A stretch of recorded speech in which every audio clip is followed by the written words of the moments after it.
Hello and welcome to episode 13 of the Allotment Diaries.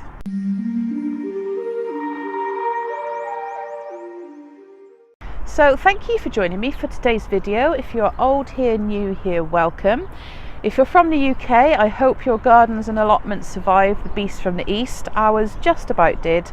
The birds were fine, luckily. I was a bit worried about Sebastian, if he was going to survive or not in the weather, but he's perfectly fine, as are the blue tits and all the other birds. So the birds did well, which is good. So I rewarded them with some extra treats just to, make sure that they were doing okay.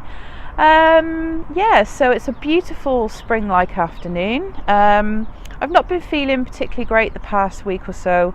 Without going into too much detail, I've had a bit of bother with hospital and doctor's appointments, so not been feeling 100%, but I thought it's such a beautiful afternoon, the sun is shining, it feels like spring, even if it's only going to be for another day or two, because apparently over the weekend we're going to have another visit from the beast from the east and potentially more snow. So I'm not looking forward to that.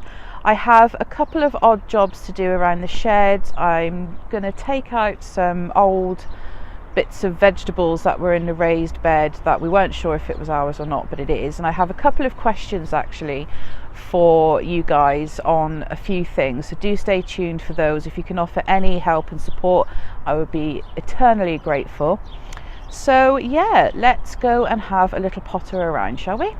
So we actually came up last weekend to put the remainder of the windows that we'd ordered into the window frames. We kind of I ordered them before the beast from the east kind of hit, so they were delayed in arriving, but we popped up last weekend. The weather wasn't particularly great to do anything else, but we managed to get the window pieces in on all this section along here, so I'm really happy with how they've turned out. It's a little bit scrappy, but it keeps the shed watertight, so I'm really happy with how they've turned out, and I'm really also happy that I've managed to measure stuff correctly. I even added 2 extra centimetres to make sure that the nails were going properly, so I've given myself a big thumbs up for doing maths very well. But yeah, really happy with how they've turned out. So when it gets a little bit drier and a little bit warmer, I think I'm going to go back over these window frames with the white, sand all this down and get the white all over the rest of these frames that need a bit of a tidy up. Then I can just give this another 2 coats, I think, because I haven't done anything to this since I think September, October time, and it's looking a bit sorry already. So yeah, that'll be some tasks to do when the weather gets a little bit warmer. So we eventually discovered that this raised bed that is at the top of the plot by the shed is actually our raised bed, and we can put our own vegetables and that in this one. So we've taken out a few of the bigger carrots that were left in here. I'm finding all these kind of little baby carrots dotted around, so I'm taking these at the moment and just trying to get as many of these little baby ones out as I possibly can. They're really, really tiny. I don't know if you can see that. Little tiny baby carrot. There was a couple of labels in here as well. There was one that said carrots, and I think there was another one that said, I think it was lettuce or parsley or something like that. So we haven't found any of those things other than these little baby carrots, so I'm not 100% sure what was actually going in here. But the question that I have is, because these carrots have been here, I don't know who planted them or how long they've been in here for. We were hoping to use this to put our carrots in, but because we just don't know how long these have been in here for, I want to know how best to use this raised bed. If we can put carrots in, would we have to kind of do a crop rotation? I mean, I guess without knowing how long they've been in here, it is slightly difficult to kind of answer that question. But I know for a fact that there is some there's sand in here as well, that has been mixed into this soil. So yeah, if you've got any suggestions about whether or not we can put carrots back in here, or if we need to do a crop rotation and put something else in, please do let me know in the comments. I mean, the soil isn't too bad, it needs a little bit of a top up, but it seems relatively okay. It's you can definitely tell there's sand in it. But yeah, just any kind of opinions or thoughts on what we could potentially put in here would be gratefully received. I think once I get out all of these there's even little tiny carrot. Look, little baby carrot. That is tiny. Yeah, so any thoughts, tips, opinions will be gratefully received.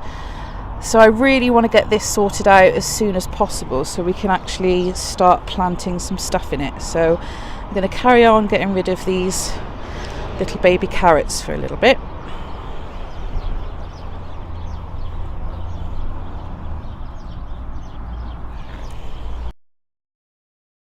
I've taken up as many baby carrots as I can. It seems to be the further down I go, the more minuscule they become. So I think it's going to take me a little bit longer than I thought, but I've got the bigger ones out and the slightly kind of medium-sized ones. The little itty-bitty ones, I think I might have to leave in if I can't find them all, because there seems to be a ton of them. There is definitely sand underneath the soil as well. The further down I went, I could really see there was a big pile of sand underneath.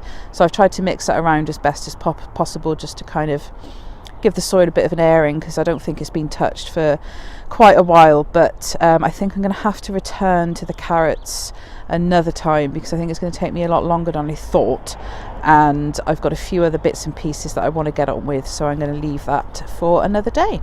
Another thing I wanted to do today was test the soil. I bought this soil testing contraption from Wilko the other week. I mean, it's not the most in-depth scientific piece of equipment, but it'll be interesting to see what the soil is like, what the pH is, and all that kind of stuff. Not 100% sure what all these numbers and bits mean, but you know, we'll give it a go and see what happens. So I think I will do the pH first, because I can tell that the soil is wet at the moment, and I'm not sure if you're meant to test the dry or wet if it's not already wet, if that makes sense. If it was just kind of dry, that probably doesn't make any sense at all. So we'll just do the pH for now. Let's give it a check in. Ooh, there we go. All right, let's see what's going on. Are we moving? I think it's moving. It's kind of around 6, I think. Just trying to see, 6. Might try that in another place just to do an extra test to be completely thorough and scientific. Let's go somewhere up here. Let's try this little bit here. I probably need to put it in a bit deeper. There we go. Right. Oh, whoa. Hello. Oh, God. Ah, what is happening to that? Right. Okay. So that, I don't know if you can see it very well. Oh my God, what's it doing? Right, okay. Either the soil is possessed or my gadget is possessed. Or I've put it in too deep. I don't know. It's going insane. Right, okay. Yeah. So, what is happening? Okay. I have no idea what's going on. I think I will stop doing this now and do some more reading about how this thing works. Why is it going so crazy? What's happening? It's not focusing very well either. I'm pretty sure you can see the dial going crazy. Yeah. Oh, what is happening? I don't understand. Right, I'm going to stop this and try and have a little Google and see what's going on.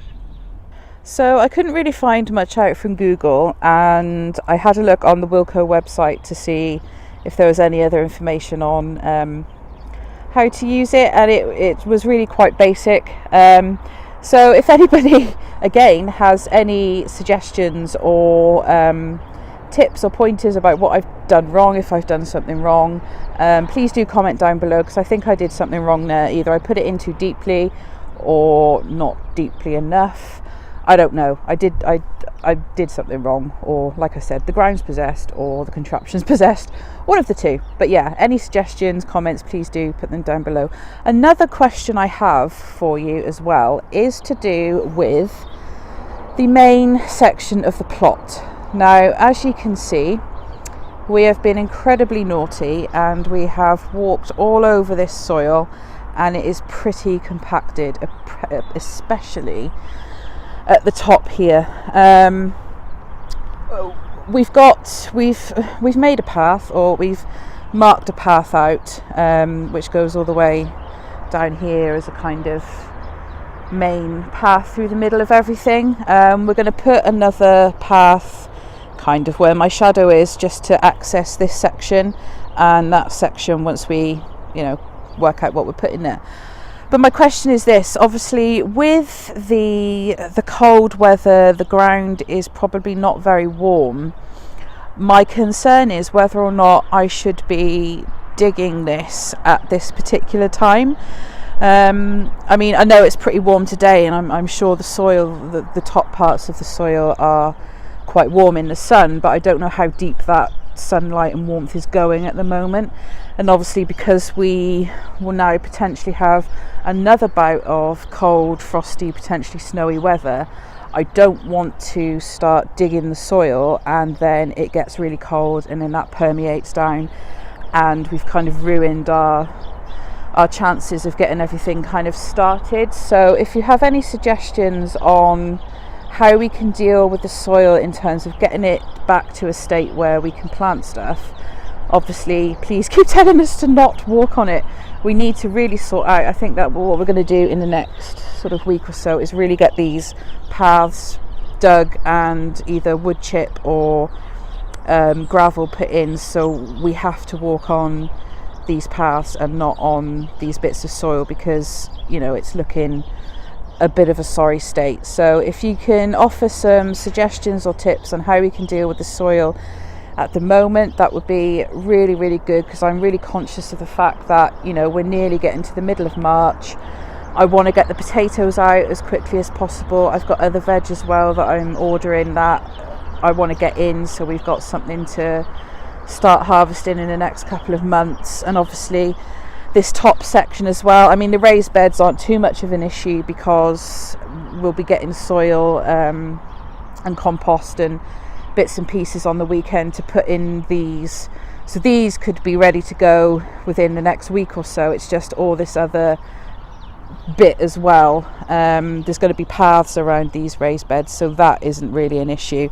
This is probably going to be a pathway as well, so these little in-between bits aren't an issue. Over here we don't really walk on it very much, but it is a bit compacted on this section here as well. And then where the bamboo canes are is going to be my wildflower patch, where I want to obviously get all these weeds up and try and get this soil prepared for putting the seed balls out, which I'll feature those in my next vlog, because hopefully by then I might be able to get them in the ground. So I want to make sure all this is sorted out within the next 2 or 3 weeks, so the soil is ready, prepared for me to put the seed balls on. And then over here is the neglected corner.